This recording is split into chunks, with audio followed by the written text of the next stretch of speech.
Kumpul pendapotan naman. Bismillahirrahmanirrahim.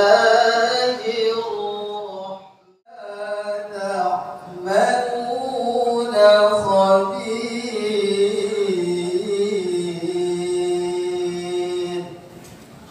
Sadaqallahul azim.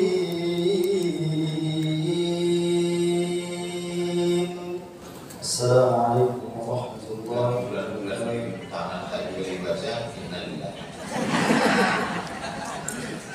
Kalau disuruh saya membacakan 500 halaman dalam 60 menit tak bisa. Jadi saya membacakan beberapa yang sudah saya kasih tanda-tanda. Nanti saya buka tanya jawab. Halaman 17. Apakah golongan Asy'ariyah termasuk Ahlus Sunnah wal Jamaah? Asy'ariyah nama imamnya Imam Abdul Hasan Al-Asy'ari. Al-Jamiyatul Wasliyah dalam bidang akidah Asy'ari, dalam bidang fikih Syafi'i. Nahdlatul Ulama dalam bidang akidah Asy'ari, dalam bidang fikih Syafi'i.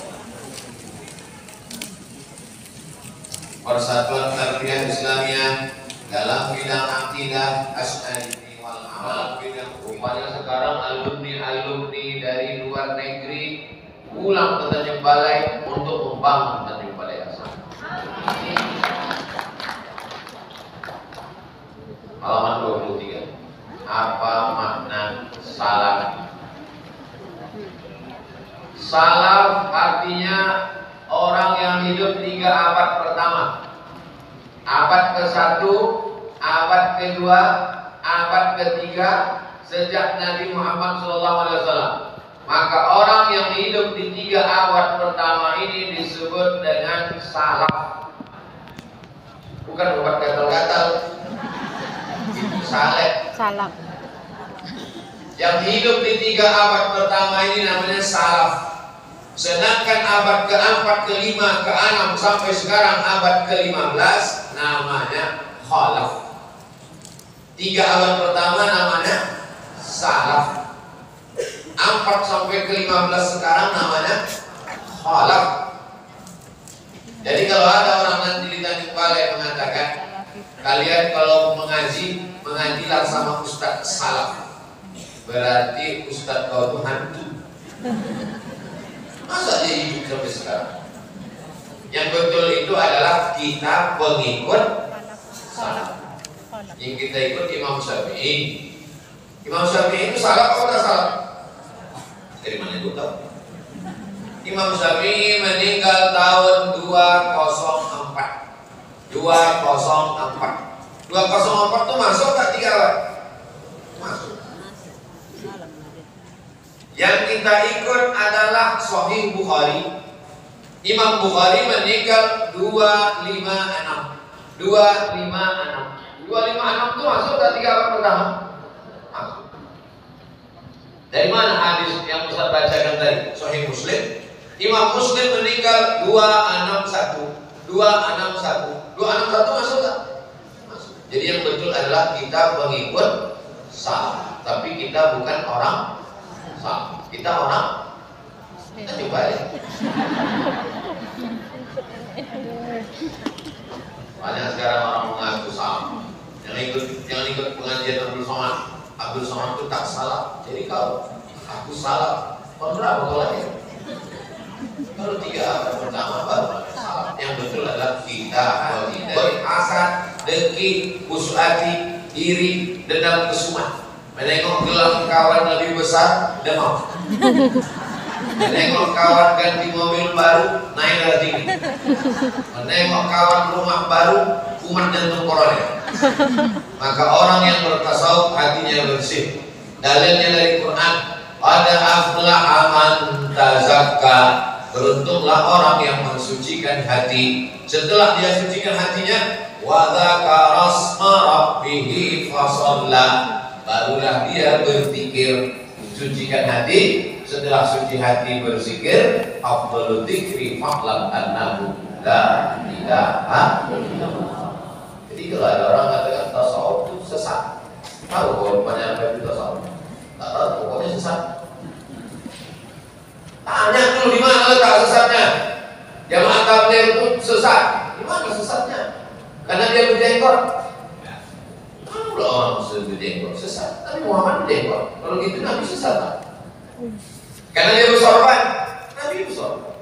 Karena dia berjubah, Nabi berjubah. Karena aku diajaknya sholat. Jadi kalau diajaknya sholat kau tak mau, dia boleh sesat. Kau jangan sesat. Jadi jangan mudah kita terikut-ikut. 10 kriteria sesat menurut Majelis Ulama Indonesia. Cari di YouTube www.youtube.com 10 kriteria aliran sesat. Buka YouTube, tulis di situ. Dia yang searching sendiri. Kriteria aliran sesat. Kalau tak terbuka, berarti pakai lagi.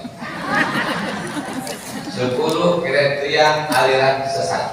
Penceramah Abdul Somad. Saya mau tunjukkan channelnya Abdul Somad Official. Subscribe, like, share, and comment. Sudah ditonton oleh 199.000 5 hari yang lalu di Masjid Nur Salam Pekanbaru bersama BKMT pada kontrak majelis taklim. Supaya umat ini jangan saling menyesatkan. Nanti kalau orang Tanjung Balai saling menyesatkan, yang pusing kemana Pak Wajib. Udah lah memikirkan COVID. Orang Tanjung Balai pula menyesatkan. Sesat ini, kenapa sesat? Ini bukan dalam betul timbung. Nah itulah ini. Ini maksudnya sesat menyesatkan dalam bidang agama. Tasawuf tidak sesat. Halaman 31. Bagaimana hukum bertawassul? Hukum bertawassul artinya berdoa kepada Allah tapi menyebut nama Nabi Muhammad SAW. Ya Allah, barokat Nabi Muhammad, banyaklah ikan lakiku balik dan dia. Itu namanya bertawassul. Assalamualaikum Ustaz Somad. Waalaikumsalam. Bisa Ustaz datang ke Tanjung Balai? Tak bisa. Kenapa? Nanti tak boleh kasih tanah lapang.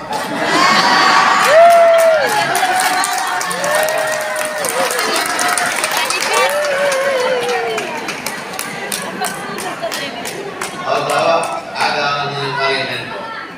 Ustaz Somad, ya bisa ke Tanjung Balai? Tak bisa. Ini yang meminta ini Pak Wali Ustaz. Insyaallah bisa. Itu namanya bertawassul melalui begitulah lebih kurang pemahaman tawassul. Kenapa kita mesti bertawassul kepada Syekh Abdul Wahab Rokan? Kenapa kita mesti bertawassul kepada Syekh Abdul Qadir Al-Jilani? Kenapa kita mesti bertawassul kepada Syekh Bahaudin Naqsabandi? Karena kita sadar diri, tahu juntung bahwa kita bukan siapa-siapa dan bukan apa-apa, maka kita bawa nama orang-orang yang dikasihi Allah. Ya Allah, kabulkanlah doaku berkat Nabi, kabulkanlah doaku berkat Syekh Bahaudin Naqsabandi, kabulkanlah doaku. Bukan meminta kepada orang itu. Di banyak orang tak paham. Jangan kau minta kepada Tuhan Yesus, mintalah kepada Allah. Yang minta kepada Tuhan Yesus itu siapa? Oh, bodoh. Tak paham. Jelas? Enak kita semuanya. Paham. Halaman 39. Paham. Kalau kita sakit, kita berobat ke dokter. Kenapa tak boleh ke dukun? Berobat ke dokter, sehat. Terima kasih Pak Dokter. Berobat ke dukun, sehat. Terima kasih Pak Dukun. Apa salahnya? Ke dokter ada tempat prakteknya, ke dukun ada juga. Apa salahnya? Kalau ke dokter ada hubungan logisnya. Dikasihnya minum ini, dosisnya sekian, diminum 3 kali sehari. Yang ini sebelum makan, yang ini sudah makan, yang ini tak pakai makan, yang ini belum tidur, ini sudah tidur, ini sedang tidur. Kalau ini tak jelas, dicelupkannya batu ke dalam air sebelum minum, namanya batu wanagi. Dukun ini berkawan sama jin hantu, jin balong tanah, jin blorong, jin bolong. Berkawan sama jin, sama setan. Itulah yang membuat kita tak boleh berobat ke dukun. Sekarang banyak orang ke dukun, cinta ditolak, dukun bercinta. Kemana lagi kau? Selingkuh. Mau aku buat dia biar supaya patuh, kau suruh ngepel. Ya. Yang ambil ujung kuku, ujung rambut, tai hidung, tai telinga, bakar, masukkan ke kopi, diminum, dibacakan mantra, kakak sih komosi untuk sama gitu. Berkawan sama setan. Habis itu lagi dipatuh. Bang, aku mau arisan, apa ke lantai, cembukan anak, masakan sarapan, dah apa? Neraka jahanam. Yang sudah berbuat segera bertobat, karena kalau tidak dosa syirik tak ada ampunannya. Innallaha la yaghfiru an yushraka bihi wa yaghfiru ma duna dzalika liman yasha. Tidak ada dukun yang tidak pakai jin. Satu-satunya dukun yang tak pakai jin cuma satu, dukun sunat. Tapi di Tanjung Balai ada orang yang ditakuti jin. Tukang jahit, namanya kormak jin. Kormak jeans, celana jeans. Celana jeans. Pakai celana jin. Halaman 43. Aku apa ini jabatan juga? Dia seorang muslim yang baik, tapi dia percaya kepada kekuatan jin-jin. Nyindir saja. Dan keris yang dapat melindunginya. Bagaimana hukumnya Pak Ustaz? Sebetulnya cincin dan keris itu hanya sebagai sarana saja, tapi di dalam cincin itu dimasukkan jin, di dalam keris itu dimasukkan jin. Kalau tidak ada jinnya boleh. Saya pakai cincin. Apa baru? Cincin kan tidak ada jin. Oleslah jinnya akan keluar. Begitu keluar, wani piro. Bapak kalau ke rumah saya ke Pekanbaru, beratur keris, saya susun di pinggir. Dapat keris dari Ustaz Salim, dapat keris dari Lembaga Adat Melayu, saya susun. Keris. Saya mau bang, bisa menyimpan keris. Keris almarhumah mak saya dari datu-datu saya ada, saya simpan. Tapi tak ada cinta. Ada pun mesti dimandikan malam Jumat. Kalau tak mandi dia mengamuk. Mesti pakai sampo, antri ke tombeng pula. Tidak betul. Jangan berkawan sama jin. Nenek moyang kita dulu punya jin. Waktu kita mati, jinnya hidup karena umurnya panjang. Datang dia ke ayah kita. Ayah kita mati, dia hidup. Sekarang dia datang ke kita. Pas tengah malam kita bangun, datang dia. Hai Abdul Somad, aku mau berkawan sama kau. Maka kalau ada begitu, saya jawab, kawanku sudah banyak. Kita kembali aja tak terhitung-hitung lagi banyak. Jangan berkawan dengan jin, nanti susah. Pohon sihir, bahasa Indonesianya pohon bidara. Kalau mau tahu bentuk daunnya, tulis di Google, www.google.com, tulis di situ daun bidara, enter. Nah, itu dia daun bidara. Berduri batangnya. Saya beli 5 batang, saya tanam di halaman rumah. Ada sekarang. Kalau ada orang kerasukan setan, diganggu jin, diambil 7 atau ganjil, diramas-ramas ke dalam air, dibacakan Fatihah sekali, Qul huwallahu 3 kali, Qul rabbil falaq sekali, Qul rabbin nas sekali, pangkal Al-Baqarah sekali, ayat kursi sekali, ujung Al-Baqarah sekali, sholawat la ilaha illallah direbuskan, dimandikan, diminumkan untuk mengusir gangguan-gangguan jin berdasarkan sunnah Rasulullah SAW. Namanya daun sidir, daun bidara. Ada dijual di Tanjung Bali. Dan balik dari sini cari tanam. Kalau ada tetangga bertanya, untuk apa ini? Untuk mengusir hantu. Kamu percaya? Iya. Mana hantunya? Tahulah hantunya.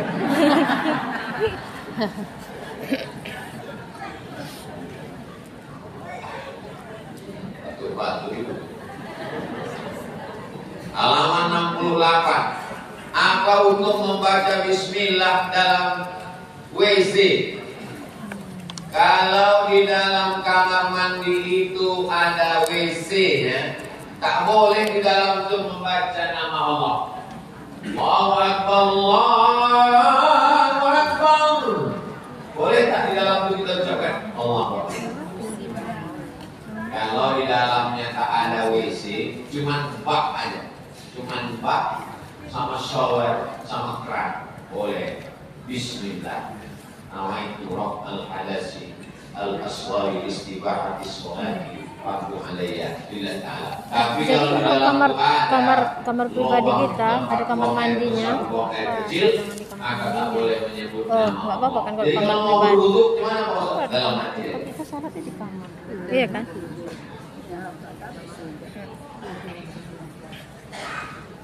Apa halaman 69? Apa hukum berwudu dalam WC? Wuduknya sah. Tapi kalau WC-nya WC duduk, bukan WC jongkok yang tinggi, duduk terciprat air najis, kebanyakan syak ragu karena kena air kencing, maka dianjurkan di dalam kamar mandi itu pakai selop. Tahu itu selop? Terompah kayu. Dulu banyak jual, ada jual terompah kayu ini banyak. Masih ada. Dipakai terompah kayu di dalam supaya kaki tidak menginjak, karena itu menyebabkan was-was. Tapi wuduknya sah. Tapi mengucapkan bismillah tak boleh. Kapan berniat wuduk? Waktu bismillah. Bismillahirrahmanirrahim. Di situ aja. Nawaitu Rabbal hadasil aswari istibahati sholati fardu alayhi ta'ala, di dalam bismillah. Kalau ada WC-nya di dalam, tak boleh menyebut bismillah dalam hati. Waktu sholat maghrib, kapan makmum itu membaca Al-Fatihah? Bismillahirrahmanirrahim. Alhamdulillahi Rabbil Alamin. Ar-Rahmanir-Rahim. Maliki Yawmiddin. Iyyaka na'budu wa iyyaka nasta'in. Ihdinas siratal mustaqim. Siratal ladzina an'amta 'alaihim ghairil maghdubi 'alaihim waladdallin. Amin. Maka setelah itu imam berhenti sejenak. Kalau dia mazhab Syafi'i, berhenti dia sejenak, mengasih waktu makmum membaca Al-Fatihah. Seagak-agak makmum baca Al-Fatihah. Jangan terlalu cepat, jangan terlalu pelan. Bismillahirrahmanirrahim. Itu lagi adik. Salah kasihan.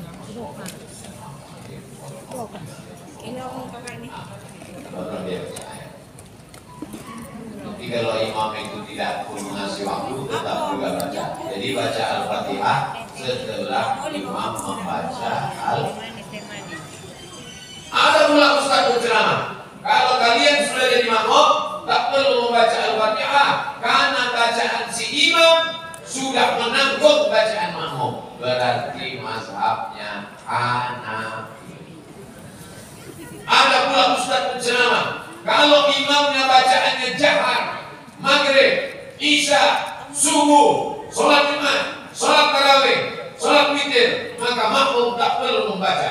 Tapi kalau sholat zuhur, sholat asar, makmum membaca. Berarti mazhabnya mandi. Mazhab Syafi'i, mau sholat jahar, mau sholat sir, makmum tetap baca. Mazhab Hanafi, makmum tak perlu baca. Mazhab Maliki, kalau sholatnya jahar, makmum tak perlu baca karena sudah dengar bacaan imam. Tapi kalau sholat sir, membaca. Bisa diingat? Kalau Tuhan mau makan bohongan, jangan dimakan di tengah halaman. Memang susah untuk mengingat-ingat kalau kita belum sarapan. Apa maksud daripada khatimah dan jin imam? Menjadikan khatam jin itu menjadi khatam. Terkadang kami takut untuk mengamininya. Sekarang itu adalah pertanyaan kami. Maaf jika kami terlalu memotong dan terlalu antusias. Berjumpa dengan Allah. Assalamualaikum warahmatullahi wabarakatuh. Nabi Sulaiman punya istri namanya Bilqis. Bilqis istananya di Yaman, Sulaiman istananya di Palestina. Jarak Yaman ke Palestina 3000 km. Kalau naik pesawat 3 jam. Bilqis mau datang, Sulaiman tahu Bilqis akan datang gara-gara burung hudhud melapor. Inilah amal hudhuda. Mana burung hudhud? Kenapa tak datang ke upacara? La akba'annahu, kalau dia tak datang busuk dulu lehernya, kata Sulaiman. Tak lama datang hudhud. Kenapa kau lambat hudhud? Mohon maaf, ada nampak orang hebat perempuan jadi raja. Dikirimlah Nabi Sulaiman surat ke Ratu Bilqis. Innahu min Sulaiman wa innahu bismillahirrahmanirrahim. Surat yang pertama pakai bismillah adalah surat Nabi Sulaiman kepada Ratu Bilqis. Akhirnya Ratu Bilqis mendatang. Nabi Sulaiman ingin supaya kursi Bilqis lebih dulu sampai daripada Bilqis. Bilqis belum sampai, kursinya mesti sampai dulu. Bagaimana caranya? Nabi Sulaiman mengumpulkan semua tentara. Apa kata Nabi Sulaiman? Ya ayyuhal mala'u, wahai tentara-tentara, ayyukum ya'tini bi'arsyiha qabla an ya'tuni muslimin. Siapa di antara kalian yang bisa mengangkat kursi Bilqis dari Yaman sebelum Bilqis sampai? Nabi Sulaiman ingin memberikan kesan supaya waktu Bilqis sampai dia terkejut menengoknya. Wow, amazing. Kursi aku lebih dulu sampai, Abang Leman gitu. Abang Leman.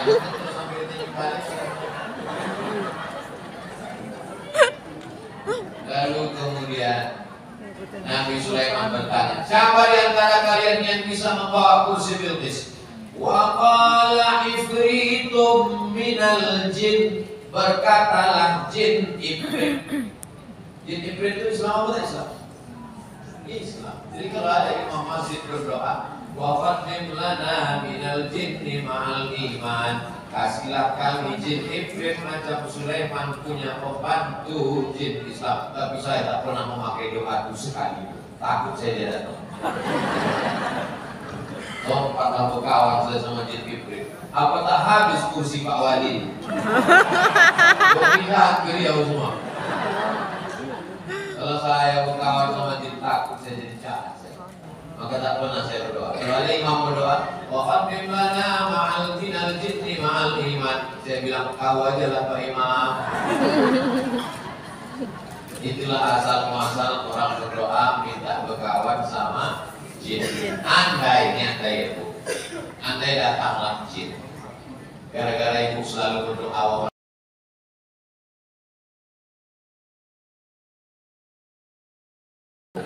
Aku anggota BKMT tapi cabang jin. Ibu mau tak kau? Ya. Ustaz mau tak berkawan sama jin? Tapi dia jin Islam Ustaz. Sedang orang aja kadang payah mau percaya. Apa lagi jin? Biar aja. Orang aja payah tidak percaya. Apa lagi? Tapi kalau ada di antara orang Tanjung Bari yang mau berkawan sama jin, saya salah. Terus siapa jelas? Bang. Allah maaf. Mana minum banyak? Selanjutnya penjelasan. Badannya makin lama makin kurus, dibawa ke medis. Medis tidak tahu apa penyakitnya, Ustaz.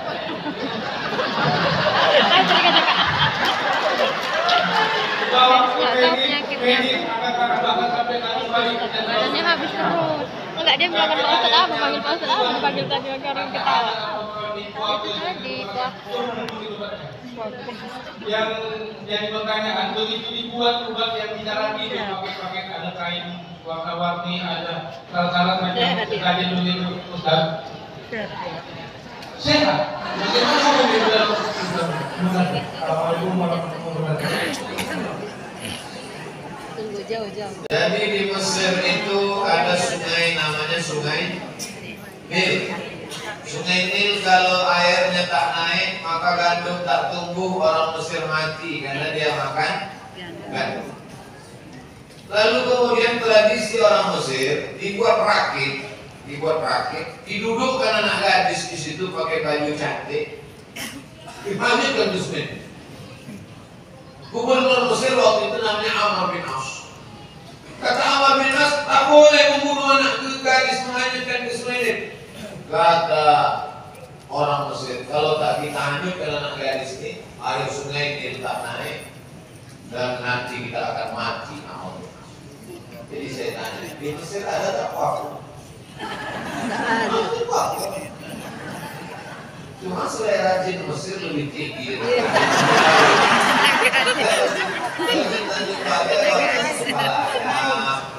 Kemudian rokok daun, jin Mesir datang gubernur Mesir Amr bin As, ditulisnya datanglah dia ke Mesir, berkirim surat ke waktu itu Amirul Mukminin, pemimpin umat Islam namanya Umar bin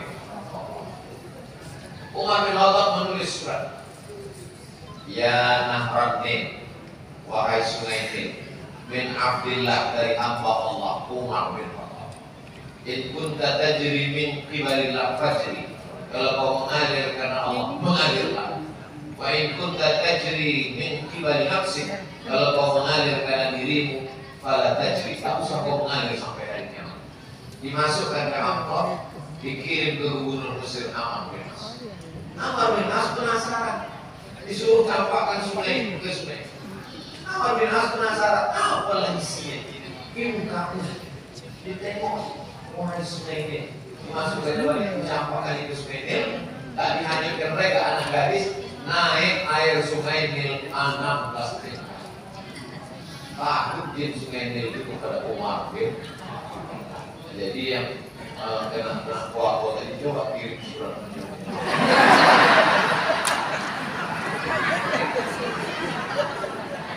Wahai jin kami baik, kalau memang kau beramal karena Allah, beramal. Tapi kalau kau ganggu anak cucu kami ini, jangan kau lagi hidup kita nyumbari. Pindahlah kau ke Dolphin. Tadi balik juga. Balik juga. Balik belum ibu tembak lantai kering. Jadi cerita masalah memberi kepada jin ada di Mesir. Nah, Ustaz Muhammad sendiri ada tak mau ngasih makan kuako? Tapi bukan berarti saya mengatakan saya lebih kuat dari jin. Saya berserah kepada Allah Taala, saya sholat sunnah, zikir pagi, zikir petang yang tinggal. Pagi habis sholat subuh, Fatihah sekali, Qul huwallahu 3 kali, Qul a'udzu falaq sekali. Tak punya anak, tapi ada anak adopsi orang. Apakah ada hak warisan anak angkat itu apabila orang tua meninggal? Kalau saya tak punya anak, kemudian saya mati, maka harta warisan saya diambil istri 1/4. Kalau tak ada anak, ibu dapat berapa bu? 1/4. Ingat dulu. Kalau ada anak 1/4. Kalau harta aku 1 miliar, mati ya, tak ada anak, berapa ibu dapat? 2/3. 250 juta. Lulus. Tapi kalau ada anak 125. Oke, nggak ada anak, berarti 250. Sisanya 750 dibagikan kepada saudara kandung, ayah, oma. Saudara kandung dapat karena tak ada, anak angkat tak dapat. Jadi kalau mau menyelamatkan anak angkat, caranya bagaimana? Dengan cara hibah. Tulis, aku hibahkan ruko yang ada di jalan Sisingamangaraja nomor sekian kepada anak angkatku, dibawa ke notaris, hitam di atas putih supaya tak jadi perkara di pengadilan. Itu cara menyelamatkan anak angkat. Anak angkat tak ada waris kasihan. Saya diundang beberapa kali masalah. Pak Atta ini anak angkat saya mesti dapat Pak Ustaz, karena dari kecil saya pelihara. Pak Atta keluarga kami tak mau ngasih angkat. Ibu kan ada pukulai mereka. Lalu saya bilang, kalau sekalian mengundang aku cuma untuk kelahi, bagus aku pulang. Ini hukumnya. Kalian kalau mau kasih, kasih anak angkat. Kalau kalian tak mau ngasih, nanti pecah di pengadilan, ditulis wartawan, malu kalian. Akhirnya mereka bermusyawarah. Wa amruhum syura bainahum. Selamatkan anak angkat dengan cara hibah. Kalau wasiat Pak Ustaz, wasiat bisa, tapi wasiat tak boleh lebih dari 1/3 harta. Aku wasiatkan untuk anak angkatku kebun sawit 5 hektar, untuk ruko 1, rumah 1. Mati dihitung orang, hartanya cuma 1 miliar, total wasiatnya 900 juta. Maka yang dapat anak angkat cuma 1/3, 333 juta. Yang 666 tetap dibagikan kepada ayah, oma, dan saudara kan? Jelas? Pulang pagi kita pada pagi menjelang siang. Habis. Malah hasil niat untuk niat yang baik-baik. Mudah-mudahan kita dijaga Allah dari gangguan setan, jin, hantu, waktu. Dari walafiat menjadi penghafal Quran, selamatkan dunia akhirat, istiqomah, Pak Wali, seluruh peserta jajaran diberikan Allah Taala kekuatan iman dan Islam. Ala azizin yang al-Fatihah.